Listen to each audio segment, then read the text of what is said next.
Welcome to the Introverted Doctor podcast, dedicated to uncovering myths, mistakes, and misconceptions that holds healthcare professionals back from having better interpersonal relationships with their patients and colleagues. In each episode, we focus on different aspects of a doctor's professional life, such as communication techniques, mindset, routines, habits, and behaviors, with the goal to show how to eliminate anxiety, trip-ups, and unwelcome results that comes from ineffective communications.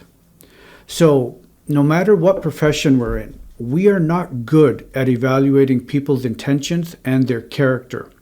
We are overconfident in our ability to do this correctly.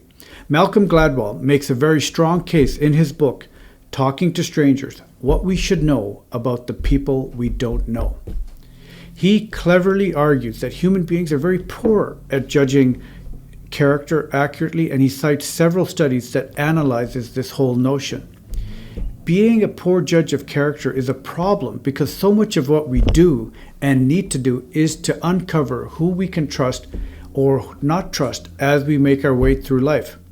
Without trust, it's very hard to engage in a meaningful conversation or have a relationship, let alone a therapeutic relationship, especially if you're in the helping professions such as medicine or teaching or what have you. I'd like to first ask you though, have you ever made a mistake in judging a person's character, whether it was at work or in your personal life? I'm guessing you have, because I believe we all do and have done so. That's what this podcast episode is all about. How do we talk to strangers, and what are the pitfalls we must watch out for? Malcolm Gladwell's book explores the difficulty we have in evaluating people's character and intent. For the most part, we trust people easily.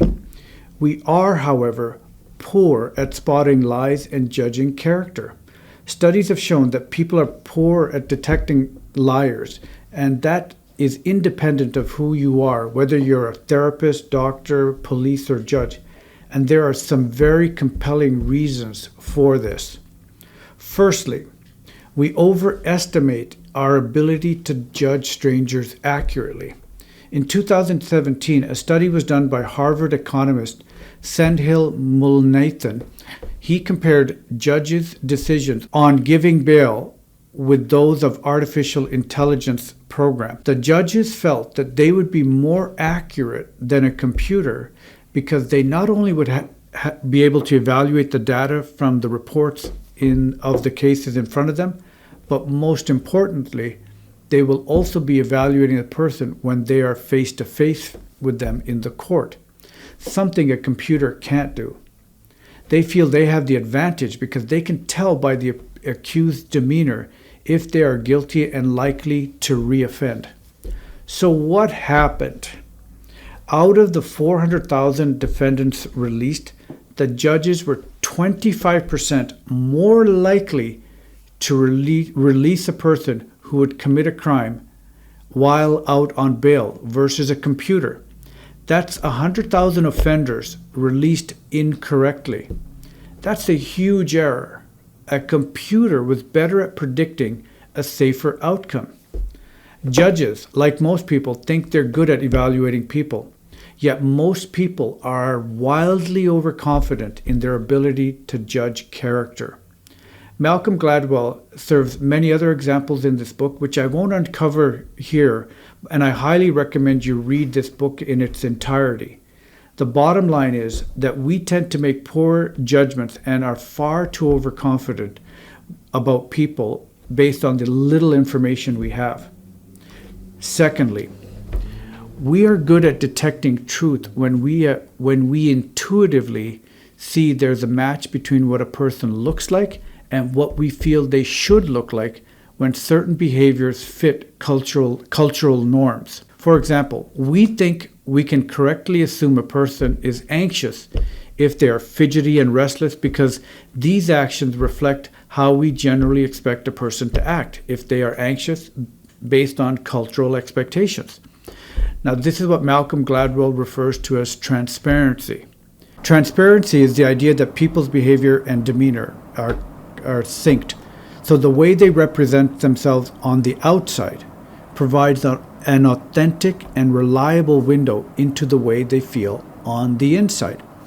This congruent matching of behavior is what we typically use to infer a person's mood.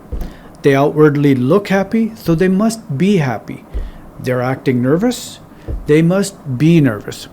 We as individuals are heavily influenced by our social norms and ideas about how certain inner emotions would look externally based on what we read, view, and experience through the internet and other avenues. Transparency is what we use when we're judging people. However, studies have shown that not everyone looks transparent. Not everyone will react surprised as we would expect, with their eyes wide open, their jaws dropped, which is one typical interpretation of a surprised look. However, that is not the only way a person can look surprised. They can be silent and look expressionless. They may be shocked, but don't look it. In other words, they aren't transparent because most people think there's only one way to look surprised based on their own learned stereotypes.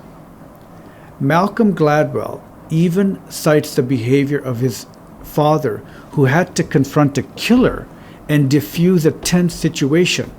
On the outside, his dad looked calm and assertive, but on the inside, he was shaking like a leaf. He was not transparent at all. There was a mismatch between the behavior and the feeling. Outwardly, he looked confident, but inwardly, he was scared. Can you think of a situation or situations where that has happened to you? When you've been surprised, sad, excited, or angry, but outward didn't look that way?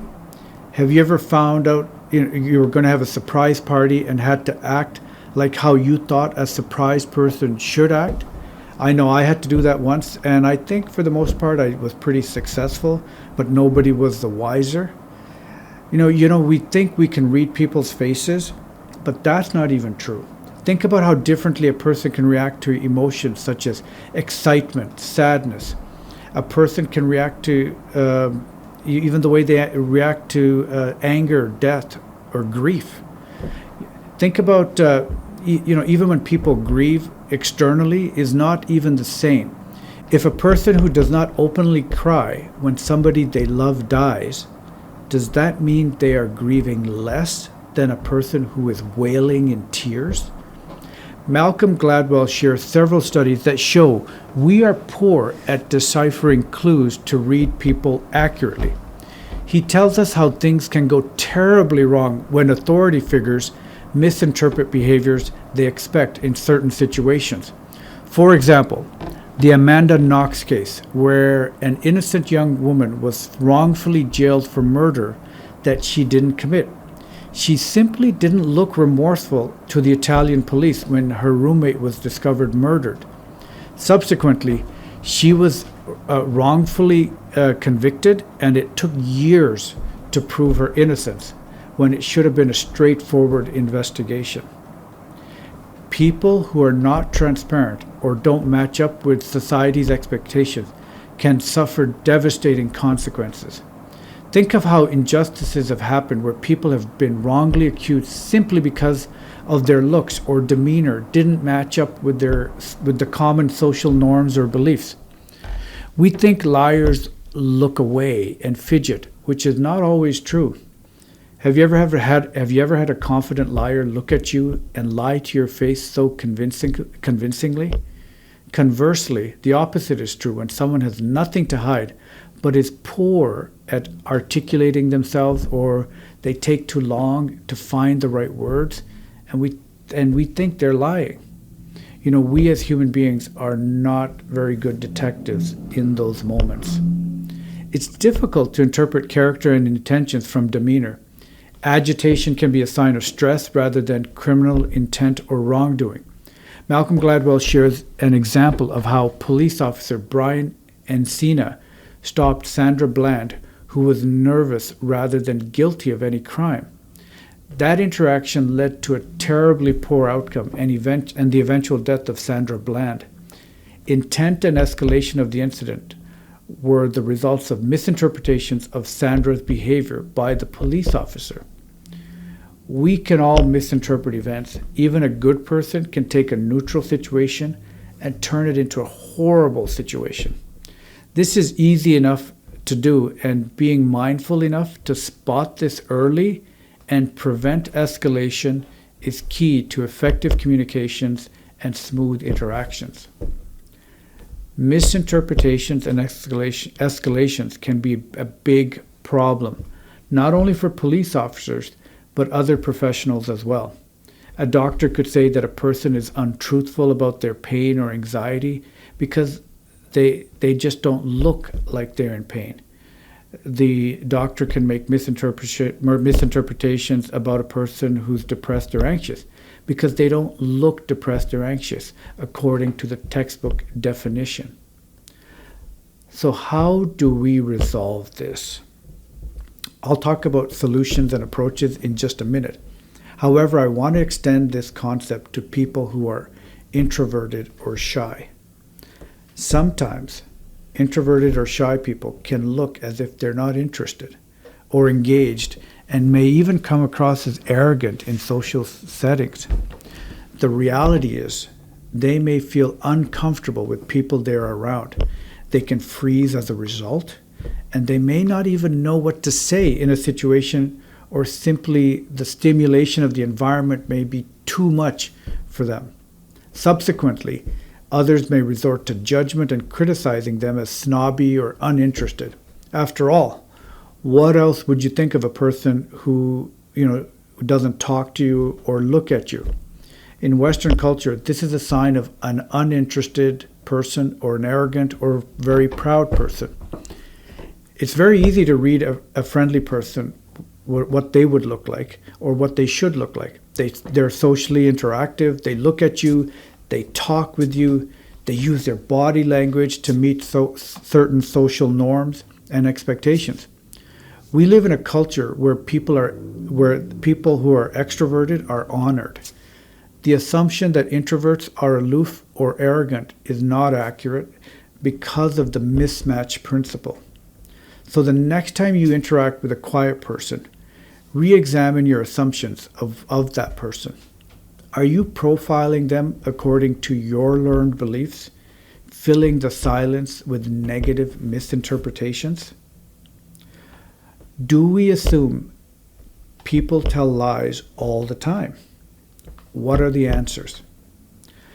The good news is that Malcolm Gladwell says we are hardwired to believing others. If you were always suspicious, you would never get to experience the joys of parties, social events, and your work, especially in the world of medicine. It would be tremendously hard if you assumed that all the patients you interacted with were lying to you. So what can you do to make sure what can I do so that we don't fall into traps and make sure we're not creating good outcomes? Here are some key things to know. 1, know that human beings can be poor judges of character and situations, and that we are overconfident in our ability to judge strangers. Remember, there is more than one way to interpret a person's behavior. Assumptions just make an ass, like the old saying, the assumptions they just make an ass out of you and me. If you break up the word assume. So we believe we can actually make judgments of others with little and often inaccurate information. Consequently, we often create problems instead of solutions. We need to take our time to understand another individual, challenging our assumptions and overconfidence.